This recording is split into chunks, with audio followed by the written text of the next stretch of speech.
Is this some kind of joke? Jessica's voice, sharp and polished as her nails, cut through the quiet hum of the gun store's air conditioning. Raymond Wells, 84 years old, stood patiently at the glass counter, his reflection a pale, bent ghost beside her vibrant, scornful one. He didn't answer immediately, his gaze fixed on a vintage M1 Garand mounted on the wall behind her. He had carried one just like it through the frozen hell of the Chaussin Reservoir. Her question hung in the air, a deliberate insult. The other two customers in the store, both younger men, shifted their feet, suddenly finding the rows of polished steel and polymer intensely interesting. The fluorescent lights of Titan Armory were bright and harsh, making the store feel more like a surgical room than a place that sold tools of history and defense. It was a high-end establishment, all brushed aluminum and tactical displays. Jessica, the store's manager, embodied its sterile look. Her blonde hair was pulled into a severe ponytail, and her polo shirt embroidered with the store's logo was crisply starched. She looked at Raymond as if he were a piece of dirt on her otherwise perfect world. His clothes were simple and worn, a faded blue shirt, clean but frayed jeans, and old leather boots. To her, he was an anachronism, a relic who had wandered in from a bygone era and was now fogging up her pristine glass. "Sir," she said, drawing out the word until it became a mockery, "this is a serious place of business. We sell precision instruments, not toys for old men to play with. Are you going to buy something, or are you just here to reminisce?" Raymond finally moved his eyes from the rifle to her. They were pale blue, clouded by age, but holding a depth that seemed to absorb the harsh lighting and give nothing back. "I'd like to purchase that M1 Garand," he said. His voice was quiet, a low rumble that seemed to come from his chest, not his throat. It held no tremor, no hint of upset. Jessica let out a short, disbelieving laugh. She leaned forward, placing her perfectly manicured hands on the counter. "That is a collector's piece, a fully functional 30-06 semi-automatic battle rifle. It's $5,000, and frankly, you don't look like you're in the market for a $5,000 wall hanger." Behind her, a young employee named Eric, who had been restocking ammunition, froze.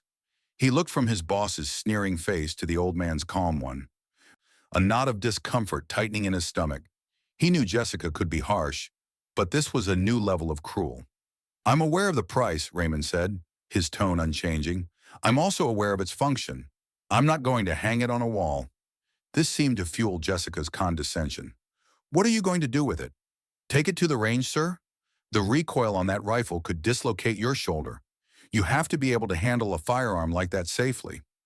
Our insurance policy, not to mention my conscience, requires that I only sell to competent, responsible individuals." The implication was clear. She thought him frail, senile, and dangerous, a liability. One of the other customers, a man in his late 20s wearing a tactical vest and a beard, chuckled under his breath.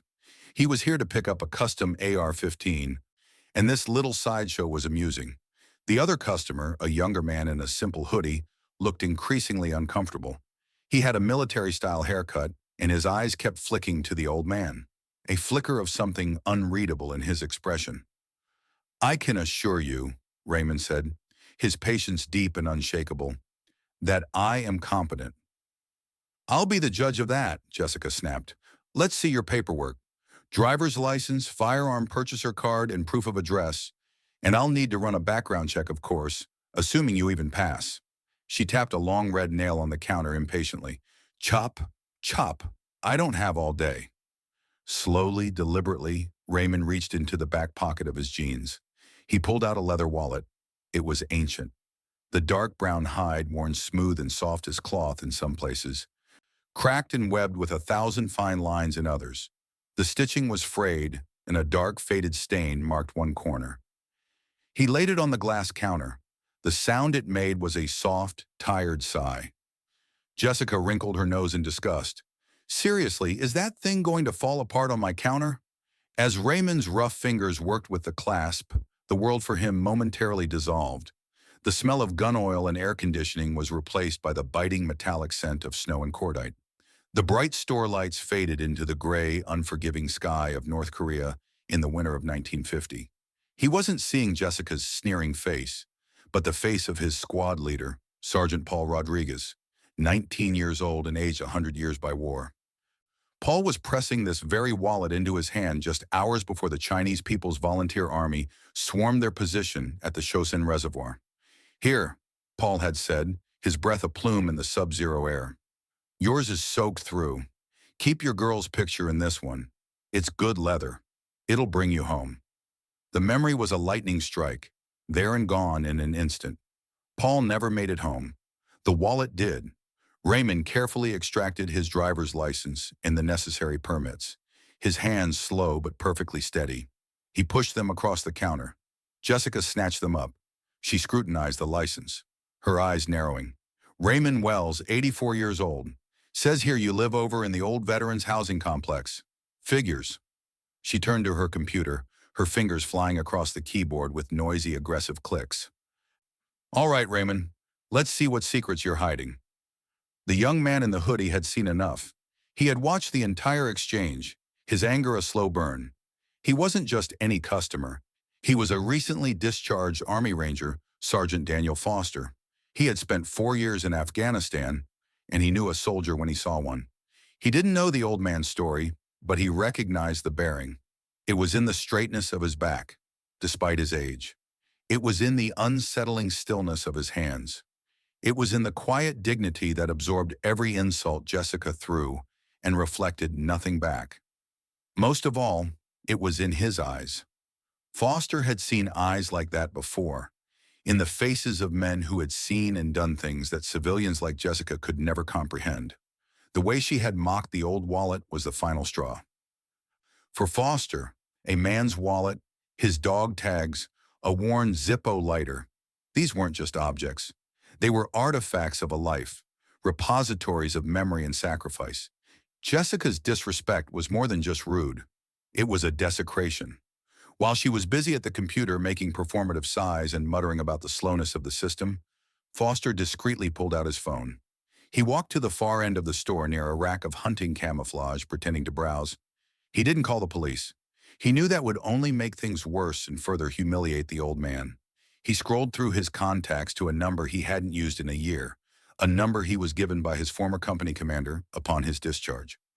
It was a direct line to the non-commissioned officer in charge of the Public Affairs and Community Liaison Office at Fort Campbell, the sprawling military base just 20 miles outside of town. A gruff voice answered on the second ring. "Sergeant Major Lewis." "Sergeant Major, this is Daniel Foster. We met last year. I was in Alpha Company, 3rd Ranger Battalion." "I remember you, Foster. What can I do for you?" Lewis's voice was all business. "Sir, I'm at Titan Armory on the north side of town," Foster said, keeping his voice low. "There's an elderly veteran here, and the manager is... She's treating him with extreme disrespect, humiliating him in front of everyone. I think he's trying to buy an M1, and she's treating him like a senile old fool." "A lot of old-timers out there, Foster." "What's his name?" She said it out loud when she took his license. "His name is Raymond Wells." There was a profound silence on the other end of the line. Foster thought for a second the call had been dropped. "Sergeant Major, are you there?" The voice that came back was completely different. The gruff, businesslike tone was gone, replaced by something Foster had only ever heard from senior NCOs in moments of extreme crisis. It was a voice of pure, compressed urgency. "Foster, what did you say his name was?" "Raymond Wells, sir." "Stay where you are. Do not engage. Do not let him leave the store if you can help it. I'm on my way." The line went dead. Foster stood frozen for a moment, the phone still pressed to his ear. He had expected a "thanks for the tip" or a "we'll look into it." He had not expected a reaction that sounded like someone had just announced a national emergency. Something was happening. Something big. Inside the Public Affairs Office at Fort Campbell, Sergeant Major Marcus Lewis was already moving. He didn't run, but he moved with a speed and purpose that made everyone in the open plan office stop what they were doing and stare. He bypassed his own terminal and went straight to the secure network computer in the corner, one reserved for accessing classified personnel files. He typed in the name, Wells Raymond T. He hit enter. The screen blinked and then a file appeared. It was 90% redacted. Entire paragraphs were blacked out. but the words that remained were enough to make the blood drain from Lewis's face. Chosen Reservoir, Survivor. 5th Special Forces Group, Vietnam. Project Gamma, classified. Instructor, U.S. Army Sniper School, classified. And then at the top, a single gleaming line of text beside a small pixelated photo of a young man with old eyes. Medal of Honor, Congressional. Citation classified. Action date, December the 2nd, 1950. Lewis let out a breath he didn't realize he'd been holding. He stood up, his chair scraping loudly against the floor. He walked stiff-legged directly to the office of the base commander, Colonel Richard Monroe. He didn't knock. He opened the door and stood in the doorway, interrupting a meeting Monroe was having with 2 civilian contractors. "Sir," Lewis said, his voice tight, "we have a situation." Monroe looked up, annoyed at the interruption. "What is it, Sergeant Major? This had better be important." "It is, sir," Lewis said, his eyes like steel chips. "Raymond Wells is in a gun store downtown, and the manager's about to call the police on him for being old." Colonel Monroe's face went through a rapid series of emotions. First annoyance, then confusion, then dawning comprehension, and finally a deep, bone-chilling alarm. He stood up so quickly his own chair banged against the credenza behind him. "Get the car," he said to Lewis, his voice a low, dangerous command. "Get my honor guard detail and 2 MP units, now." He turned to the bewildered contractors. "Gentlemen, this meeting is over." Back at Titan Armory, Jessica was enjoying her power. The background check had come back clean, of course, but she wasn't going to tell Raymond that. She had decided she was going to refuse the sale on principle. It was her store, her rules. "Well, Raymond," she said, turning away from the computer with a triumphant smirk, "it seems your record is clean, but that doesn't change the facts. I am not comfortable selling a weapon of this caliber to a man of your advanced age. It's a matter of public safety, so I'm going to have to refuse the sale." Raymond simply nodded, his face unreadable. He reached for his wallet and IDs. Jessica said, placing her hand over his. "Not so fast. The fact that you're here trying to buy a military-era rifle at your age, frankly, it's concerning. I think I have a responsibility to make a call. A wellness check, perhaps, to make sure you're being properly cared for, that you're all there." She tapped her temple meaningfully. "I'm going to have to ask you to wait here. I'm calling the police. For your own good, you understand?" This was it. The final, unforgivable insult. She was threatening to have him arrested or committed, treating him like a child, a defective object to be handled by the authorities. The man in the tactical vest was now openly grinning, enjoying the show. Eric, the young employee, looked like he was about to be sick. Daniel Foster, still by the camouflage rack, simply watched the front door, his jaw set. Raymond said nothing. He just looked at her, and for the first time Jessica felt a flicker of doubt. There was something in his gaze, a stillness that went beyond patience. It was the calm at the center of a hurricane. It was the absolute lack of fear of a man who had walked through the worst hells the 20th century had to offer and had come out the other side. Before she could pick up the phone, a strange sound penetrated the store's quiet. It was the sound of tires on pavement, many of them moving in perfect synchronized order, a low hum of powerful engines. Then the rhythmic flash of red and blue lights pulsed through the storefront's large windows, bathing the entire showroom in silent, urgent strobes of color. 2 black Suburbans and a military police cruiser had pulled into the parking lot, forming a neat, imposing line in front of the store.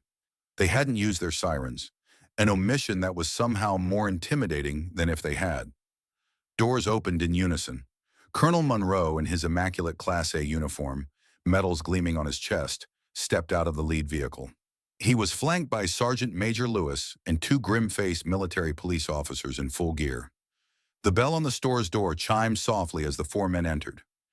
The air temperature seemed to drop by 20 degrees.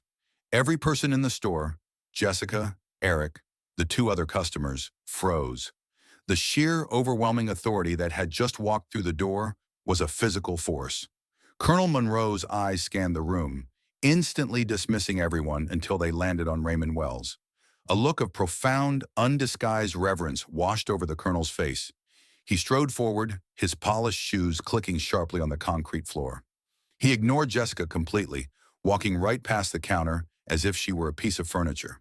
He stopped exactly 3 paces in front of Raymond. In the dead silent room, Colonel Monroe brought his heels together with a sound like a rifle shot. He raised his right hand in the sharpest, most perfect salute Jessica had ever witnessed. It was not a gesture of perfunctory respect. It was an act of absolute reverence. Mr. Wells, the colonel's voice was clear, strong, and filled with a respect that bordered on awe. Colonel Richard Monroe, commanding officer of Fort Campbell.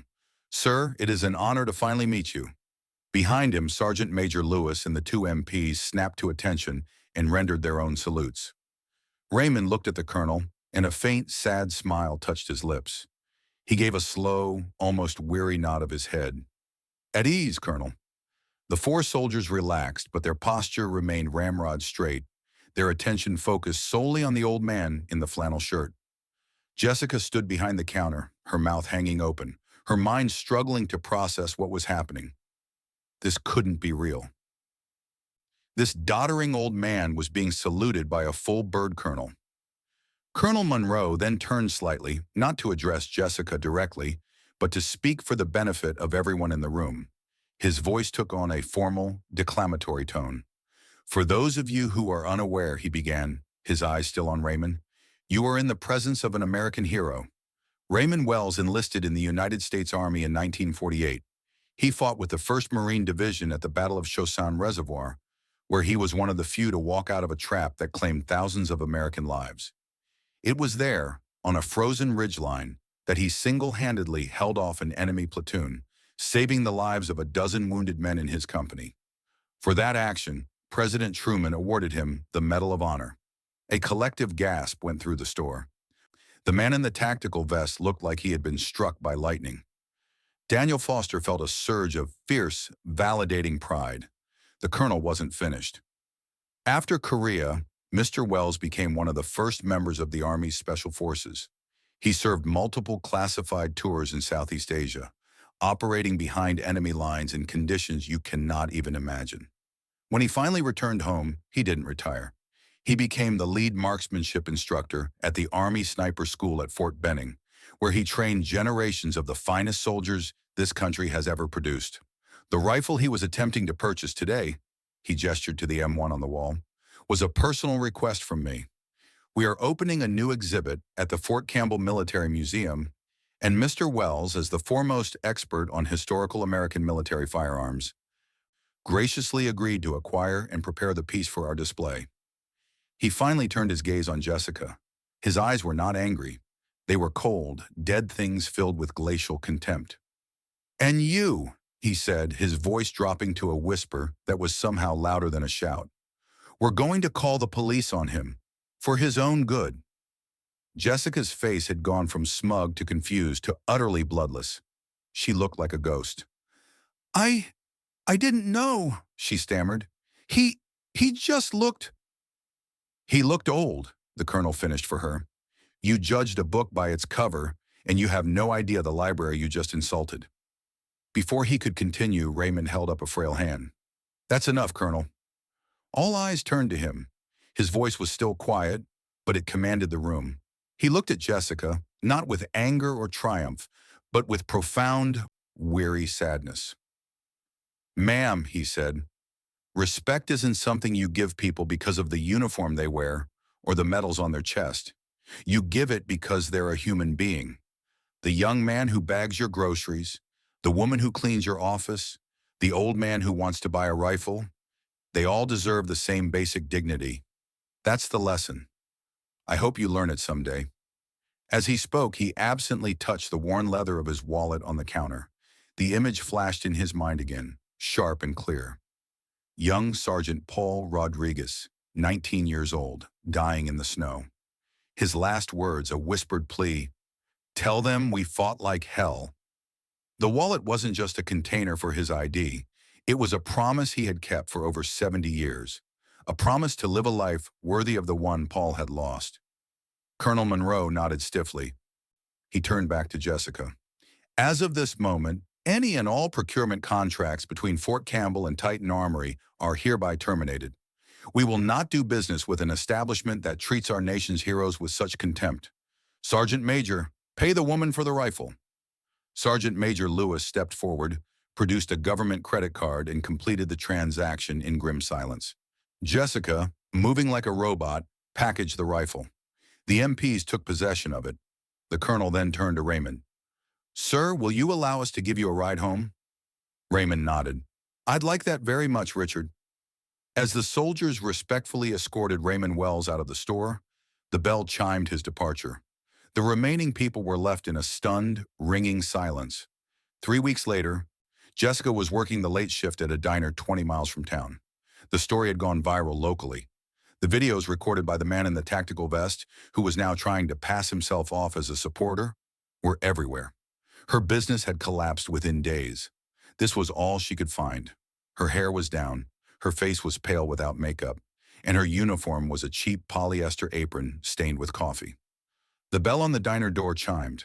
An old man in a flannel shirt walked in and took a seat at the counter. It was Raymond Wells. Jessica froze, a pot of coffee shaking in her hand. She thought he was there to gloat, to rub her nose in it one last time, but he just looked at the menu. I'll just have a cup of black coffee, please, he said, his voice exactly the same as it was in the store. Quiet, calm, her hands trembling. She poured the coffee and set it in front of him. He smiled faintly. Thank you, he said. He drank his coffee in silence, watching the traffic pass by outside the window. When he was done, he placed a $10 bill on the counter, more than enough for the coffee, and stood to leave. Have a good night, he said, and walked out. Jessica stared at the $10 bill. She looked at his retreating back. He hadn't come for revenge. He had come for coffee. He had treated her with simple, basic dignity, the very thing he had spoken about. The lesson, delivered not with a shout, but with a quiet gesture, landed with the force of a physical blow.